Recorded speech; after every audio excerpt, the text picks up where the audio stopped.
Hey everyone, you're listening to the English Connect podcast, your home for learning English through real-life conversations. I am your host, Sophia, and I'm here with my amazing co-host, Jason. Hey, Sophia. Hey, everyone. It's great to be here with you all today.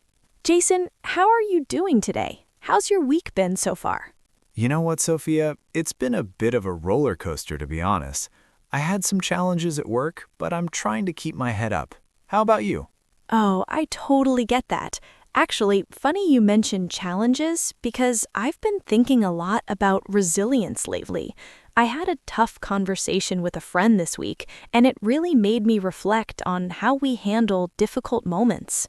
That's really interesting timing because that actually connects perfectly with what we're discussing today, doesn't it?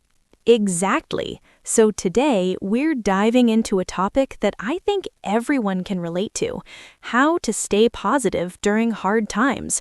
Because let's be real, life isn't always sunshine and rainbows, right? Absolutely not.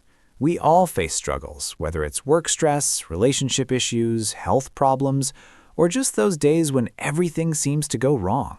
So here's what we have planned for you today. First, we're going to have an honest conversation about staying positive when life gets tough. We'll share some practical strategies, personal experiences, and talk about why positivity doesn't mean ignoring your problems. Then we'll break down 5 useful vocabulary words and phrases from our conversation to help boost your English skills.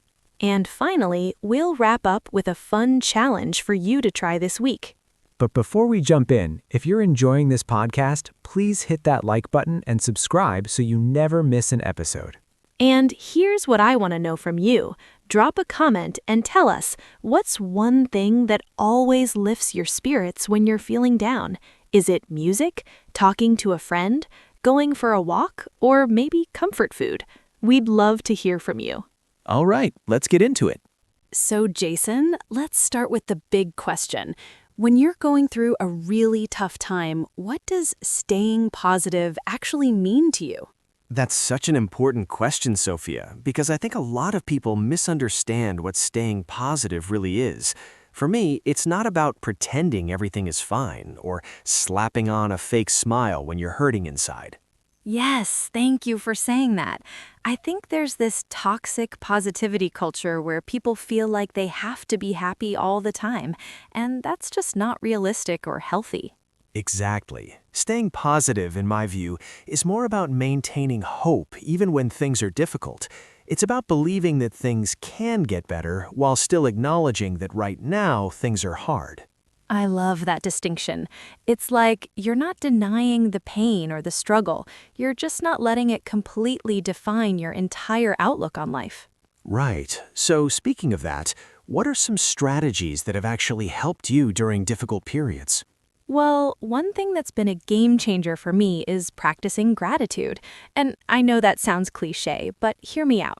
No, I'm listening. How do you actually practice it? So even on my worst days, I try to write down 3 things I'm grateful for.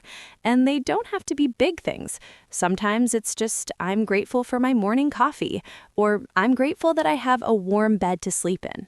That's really grounding. It shifts your focus from what's going wrong to what's still going right. Exactly, because even in the darkest times, there are usually still some small blessings if we look for them. What about you? What helps you?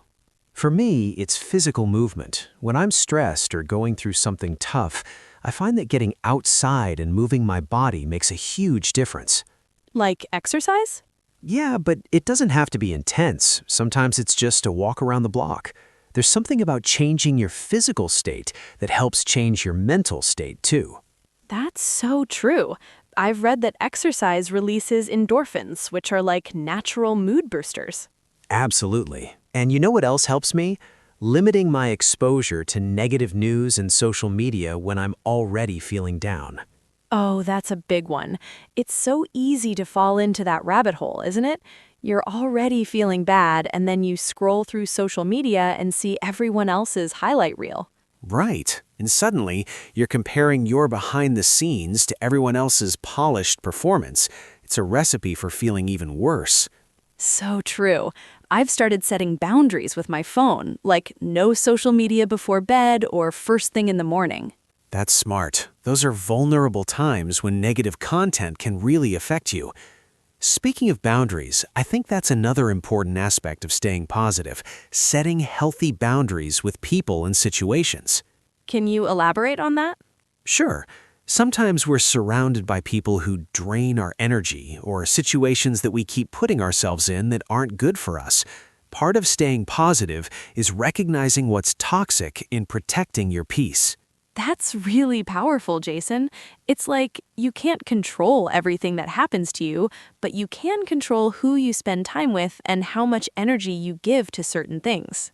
Exactly. And that brings me to something else, the power of community and connection. When I'm going through hard times, talking to someone I trust makes such a difference. Yes, there's something about sharing your burden with someone who listens without judgment. It doesn't even always have to be about solving the problem. Sometimes just being heard is healing. Absolutely. And I think in difficult times, we tend to isolate ourselves, but that's often when we need connection the most. So true, though I will say there's also value in alone time for processing and reflection. It's about finding that balance. Good point. Everyone's different too. Some people recharge by being around others, and some people need solitude to process their emotions. Right. I think another thing that helps me stay positive is finding purpose or meaning in the struggle, like asking myself, what can I learn from this? That's a really mature perspective. It's like viewing challenges as teachers rather than just obstacles. Exactly. Not every hardship has a silver lining, and I don't want to minimize real pain, but sometimes growth comes from the most difficult experiences. I completely agree. Some of the strongest people I know became that way because of what they went through, not in spite of it. Yes. And you know what else I've found helpful? Having small goals or things to look forward to, even during tough times. Like what?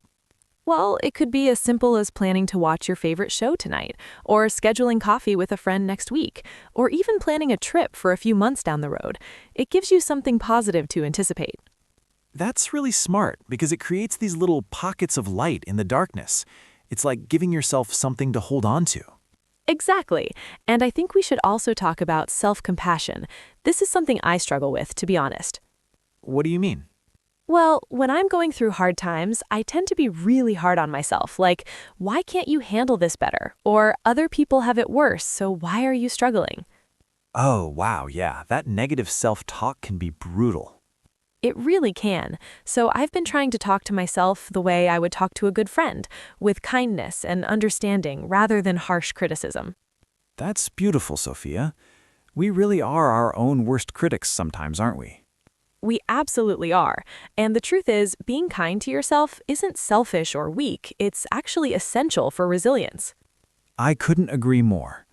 You know, another thing I want to mention is the importance of maintaining some routine during chaotic times.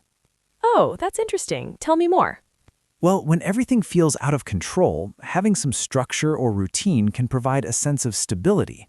Like maybe you can't control what's happening in your life right now, but you can control having your morning coffee, taking a shower, going for a walk. That makes so much sense. It's like creating little anchors of normalcy. Exactly. And those small acts of self-care add up. They remind you that you're still showing up for yourself even when things are tough. I love that. And speaking of showing up, I think it's also important to remember that staying positive doesn't mean you have to be productive or achieve things all the time. Yes, sometimes just getting through the day is enough. Sometimes staying positive just means getting out of bed, taking a shower, eating a meal. Right. We put so much pressure on ourselves to always be doing more, but during hard times, survival mode is valid. Absolutely. And you know what I've learned? It's okay to ask for help. That's not a sign of weakness. Oh, that's such an important point. There's this idea that we should be able to handle everything on our own, but that's just not realistic. Not at all. Whether it's asking a friend for support, seeing a therapist, or even joining a support group, there's strength in recognizing when you need help. Definitely. And I think one last thing I want to mention is the importance of patience with yourself and the process. What do you mean by that? Well, healing and getting through difficult times isn't linear. You might have a good day, then a bad day, then two okay days, then another bad one. And that's normal. So you're saying don't expect yourself to just suddenly be okay one day. Exactly. Progress isn't always a straight line upward. There are setbacks, and that doesn't mean you're failing. That's really comforting to hear, actually. I think a lot of people beat themselves up when they have bad days after some good ones. Right, but that's just part of being human. We're not robots. Emotions ebb and flow. This has been such a rich conversation, Sophia. I feel like we've covered so much ground. We really have, and I hope our listeners take away that staying positive during hard times is possible, but it looks different for everyone, and it's not about being happy all the time. It's about hope, resilience, self-compassion, and taking it one day at a time. Beautifully said, Jason. All right, everyone. Now let's break down 5 useful words and phrases from today's conversation. First up, we have roller coaster. Meaning, when we use roller coaster metaphorically, we're describing something that has lots of ups and downs, with many changes and emotional highs and lows, just like the amusement park ride. Example sentence. This year has been a real roller coaster with all the unexpected changes at work and in my personal life. Number 2 is game changer. Meaning, this phrase describes something that completely transforms a situation or significantly improves it. It's something that makes a major positive difference. Example sentence, learning meditation was a game changer for managing my anxiety. Our third phrase is toxic positivity. Meaning, this is the excessive and ineffective emphasis on staying positive in all situations, even when it's not appropriate. It's when people dismiss or deny negative emotions rather than acknowledging them. Her constant just think positive advice felt like toxic positivity when I really needed someone to validate my feelings. Number 4 is silver lining. Meaning, a silver lining is a positive aspect or hopeful element in an otherwise negative or difficult situation. It comes from the saying, every cloud has a silver lining. Example sentence, losing my job was devastating, but the silver lining was that it pushed me to finally pursue my passion for photography. And finally, number 5 is one day at a time. Meaning, this phrase means to focus on the present day only, without worrying about the future. It's about taking things gradually and not overwhelming yourself with what's ahead. Example sentence. Recovery is a long process, so I'm just taking it one day at a time instead of thinking about how far I have to go. Wow, Jason, what a conversation. I feel like we could talk about this topic for hours. Same here, Sophia. I hope everyone listening found something helpful in what we discussed today. Now, before we go, we have a challenge for you. Here it is. For the next 7 days, we want you to practice gratitude. Each evening, write down or mentally note 3 things you're grateful for that day. They can be big or small. Anything from I'm grateful for my health to I'm grateful for that delicious sandwich I had for lunch. And here's the important part. Really feel the gratitude. Don't just list things mechanically. Take a moment to appreciate each one. Then, after 7 days, come back and tell us in the comments if you noticed any shift in your mood or perspective. We'd love to hear how this practice works for you. And remember, if you enjoyed this episode, please like, subscribe, and share it with someone who might need to hear this message today. Your support means the world to us and helps us keep creating content to help you improve your English and navigate life's challenges. Don't forget to comment and let us know what's one thing that always lifts your spirits when you're feeling down. Until next time, remember, it's okay not to be okay, but don't lose hope that things can get better. Take care of yourselves and each other. This is Sophia And Jason, signing off from the English Connect podcast. keep learning, keep growing, and keep connecting.